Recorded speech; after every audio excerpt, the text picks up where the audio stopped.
Reproductive cycle, female reproductive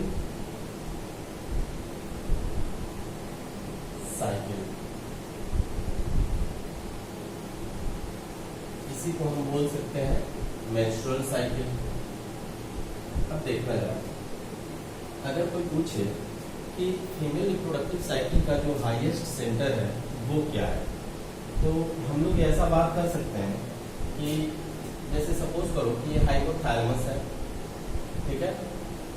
hypothalamus signal करता है किसको, पिट्यूटरी को। हाइपोथैलेमस से जुड़ा हुआ है पिट्यूटरी ग्लैंड, ये मान लेते हैं एंटीरियर पिट्यूटरी हो जाए और ये पोस्टीरियर पिट्यूटरी हो जाए और यहाँ पे एक स्टॉप बन जाए मिडिल पिट्यूटरी का, ठीक है। तो हमें मालूम है कि ये हो गया एंटीरियर पिट्यूटरी,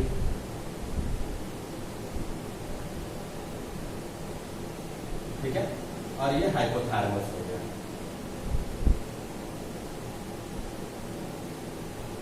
हमें पता है कि होगा क्या कि हाइपोथैलेमस में एक आर्क शेप का न्यूक्लियस है, ये नर्व सेल्स है, ठीक है। इसको बोलते हैं आर्क्यूट न्यूक्लियस, आर्क्यूट न्यूक्लियस। ये सिक्रीट करते हैं जीएनआरएच, गोनाडोट्रोपिन रिलीजिंग हार्मोन्स, ठीक है। और ये जीएनआरएच जाता है कहाँ पे, एंटीरियर पिट्यूटरी पे।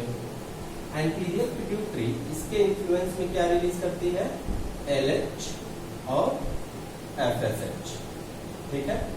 एलएच और एफएसएच ये रिलीज करती है। एलएच और एफएसएच कहाँ पहुंचते हैं, तो हमें पता है कि ये पहुंच गए ओवरी पे, ठीक है। तो ये पहुंच गए ओवरी पे। अब एलएच और एफएसएच के इन्फ्लुएंस में ओवरी ने क्या क्या किया, तो ओवरी से एस्ट्रोजन और प्रोजेस्टेरोन रिलीज हो गया, ठीक है। प्रोजेस्टेरोन रिलीज हुआ।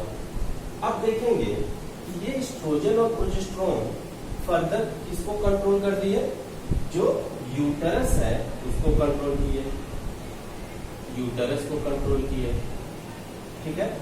तो हम बोल सकते हैं कि जो हाईएस्ट सेंटर है फीमेल रिप्रोडक्टिव साइकिल का वो हाइपोथैलेमस होगा।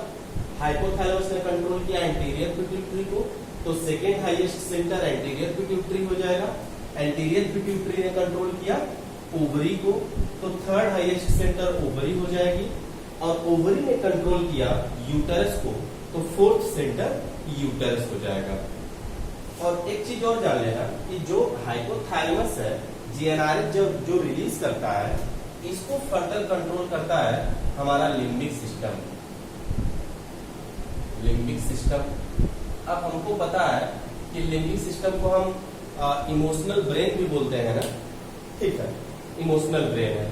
तो ये ध्यान में रखना कि जो इमोशनल ब्रेन है वो कंट्रोल कर लिया जीएनआरएच के सिक्रीशन को, जीएनआरएच ने कंट्रोल कर लिया एलएच और एफएसएच के सिक्रीशन को, और इसने कंट्रोल किया एस्ट्रोजन और प्रोजेस्टेरोन के सिक्रीशन को। यही रीजन है कि जब कोई फीमेल मेंटली डिस्टर्ब होगी तो उसका मेंस्ट्रुअल साइकिल भी डिस्टर्ब हो जाता है, क्योंकि अल्टीमेटली जो लिम्बिक सिस्टम है वही कंट्रोल करता है हाइपोथैलेमस को जीएनआरएच रिलीज करने के लिए, ठीक है। तो इतनी बात क्लियर हो गई। अब देखते हैं, जैसे नॉर्मली कोई फीमेल रिप्रोडक्टिव साइकिल जो होगी, मेंस्ट्रुअल साइकिल जो होगी, वो नॉर्मली 28 डेज की होती है, ठीक है। अब ये 28 डेज का एक नॉर्मल एवरेज साइकिल हम बोल रहे हैं। ये हो सकता है, जैसे सपोज करें कि ये डे 1 है, यहां से सपोज कर लेते हैं ये डे 1 हो गया, ठीक है।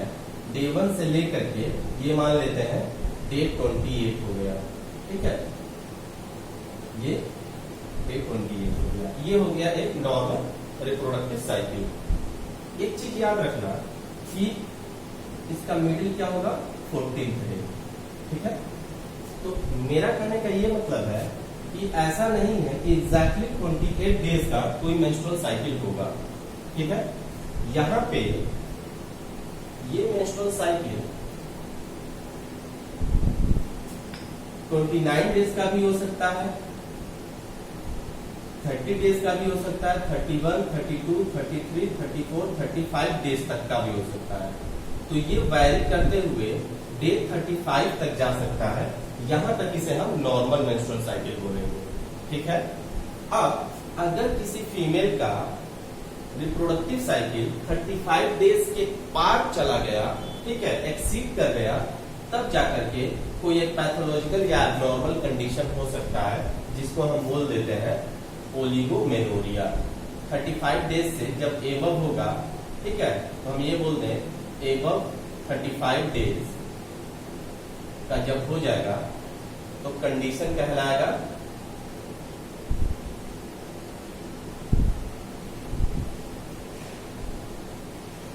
कंडीशन हो जाएगा ओलिगोमेनोरिया।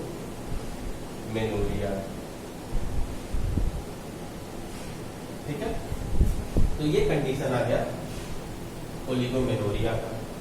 अब एक चीज देखना कि ये जो 28 डेज है इससे कम भी हो सकता है, 25 डेज हो सकता है, 24 डेज हो सकता है, 23 डेज हो सकता है, ये मिनिमम आ सकता है 21 डेज तक का। ठीक है, डे 21 तक नॉर्मल है menstrual cycle.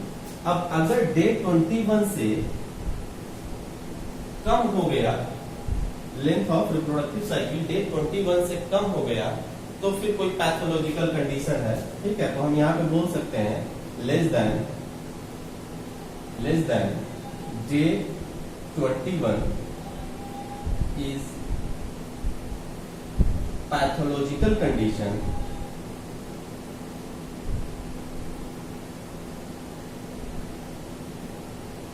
called as polymenorrhea।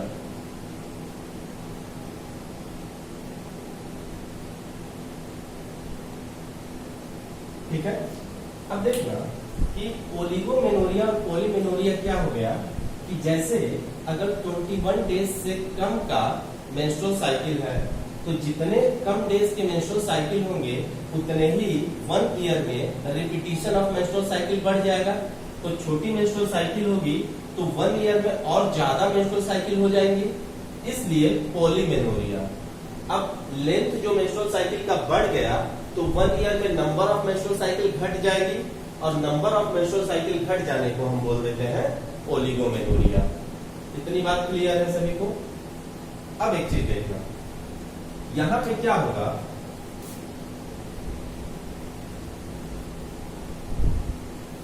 Menstrual cycle का जो फर्स्ट 1 to 4 डेज होते हैं या 3 to 5 डेज होते हैं, उन डेज में GnRH का सिक्रीशन हाई होता है। ठीक है, गोनाडोट्रोपिक रिलीजिंग हार्मोन का कंसंट्रेशन ब्लड में हाई होता है, और उस समय टोटल क्या हो रहा होता है, एक चीज ये याद रखना होगा कि मेंस्ट्रुअल साइकिल में जो फर्स्ट डे ऑफ ब्लीडिंग है उसी को first day of menstrual cycle बोलते हैं। ठीक है, और इस साइकिल में 3 to 5 डेज तक की ब्लीडिंग का फेज होगा, और 3 to 5 डेज ब्लीडिंग का फेज पूरा होने के बाद से प्रोलिफरेटिव फेज आ जाएगा। ठीक है, उसके बाद से 14 डेज से 28 डेज तक का सिक्रेटरी फेज आ जाएगा, जिसको हम फर्दर डिस्कस करेंगे एक एक करके। ठीक है, तो पहले हम लोग ये जान लें कि जो स्टार्टिंग का 1 to 3 डेज या 1 to 4 डेज का टाइम है, इस समय ब्लड में GnRH का कंसंट्रेशन हाई होता है, और GnRH का कंसंट्रेशन हाई होने की वजह से FSH का भी कंसंट्रेशन हाई होगा। अब ये समझने के लिए कि स्टार्टिंग का हम चलते हैं, ये मान लो ओवरी है, इस ओवरी में इसे मान लेते हैं विसरल पेरिटोनियम हो,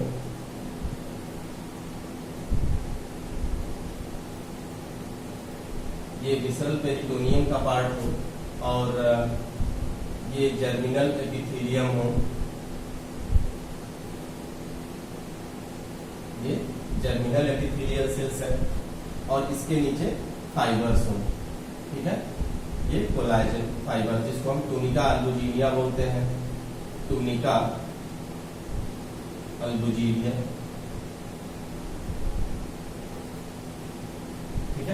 ये टुनिका अल्बुजिनिया का पोर्शन हो जाए। अब देखना जरा कि इंट्रायूटेराइन लाइफ में हम देखते हैं तो जो एक oocyte है, इस oocyte को सराउंड किए हुए फॉलिकुलर सेल्स होती हैं, ठीक है। ये स्क्वैमस एपिथेलियल सेल्स है।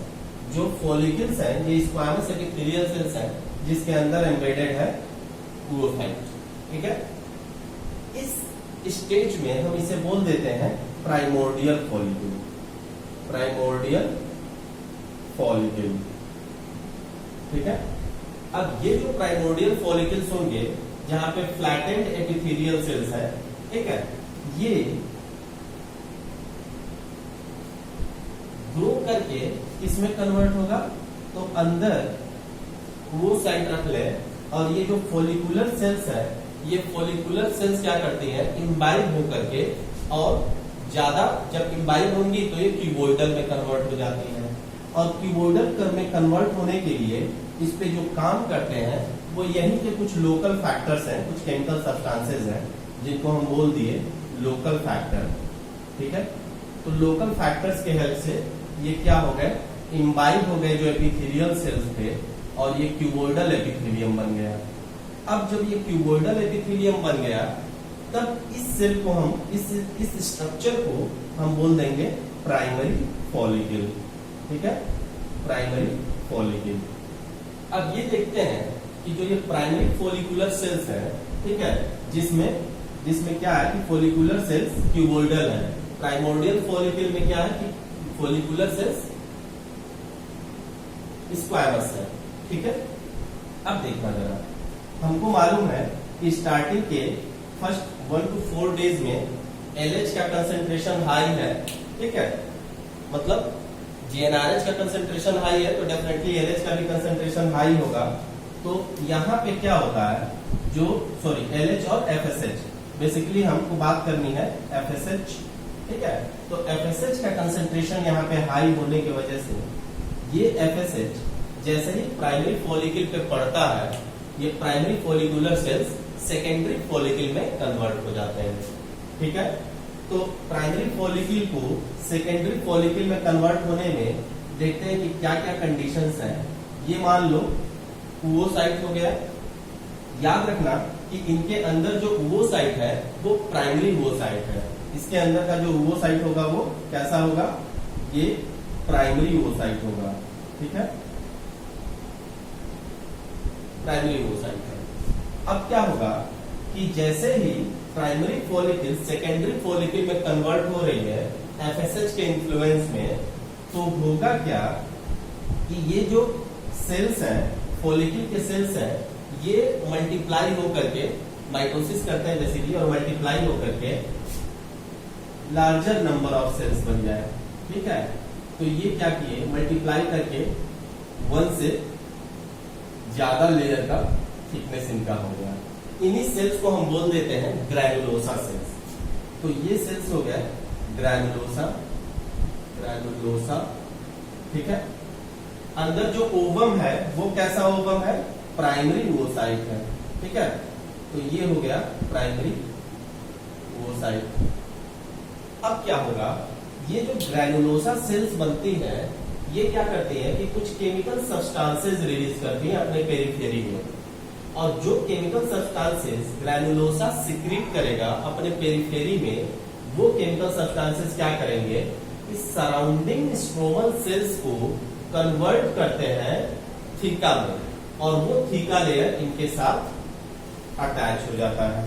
तो ग्रैनुलोसा ने कुछ केमिकल सब्सटेंसेस सिक्रीट करा जिसके वजह से सराउंडिंग सेल्स थीका सेल्स में कन्वर्ट हो गए और वो इसके साथ अटैच हो गए, ठीक है। तो ये हो गया थीका सेल्स, ठीक है, थीका सेल या थीका लेयर, सीधे बात कर लेते हैं। अब इसको हम बोल देते हैं, इस स्ट्रक्चर को बोल देते हैं सेकेंडरी oocyte, ठीक है। ये स्ट्रक्चर बन गया secondary oocyte, secondary follicle, secondary follicle, ठीक है। ये प्राइमरी फॉलिकल, ये प्राइमोर्डियल फॉलिकल, ये सेकेंडरी फॉलिकल। अब देखते हैं कि फर्दर एफएसएच के इन्फ्लुएंस में इनका डेवलपमेंट चल रहा है। अब ये सेकेंडरी फॉलिकल फर्दर क्या करते हैं, अगले स्टेज में अगर हम देखेंगे तो ओवम है अंदर, मतलब प्राइमरी ओवोसाइट है। प्राइमरी ओवोसाइट क्या करता है, डिवीजन करके कंप्लीट अपना और सेकेंडरी ओवोसाइट में कन्वर्ट हो जाता है।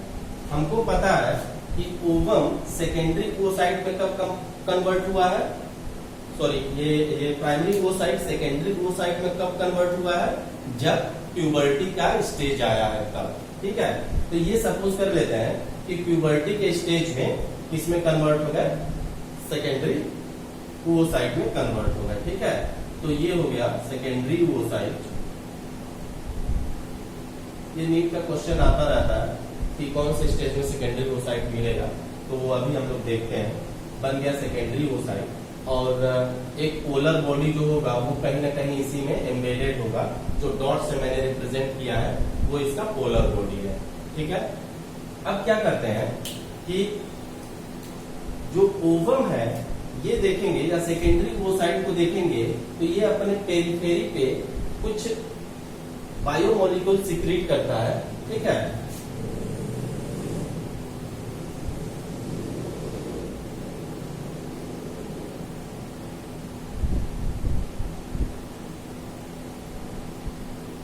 ये जो सेकेंडरी ओवोसाइट अपने सरफेस पे रिलीज किया है, ठीक है,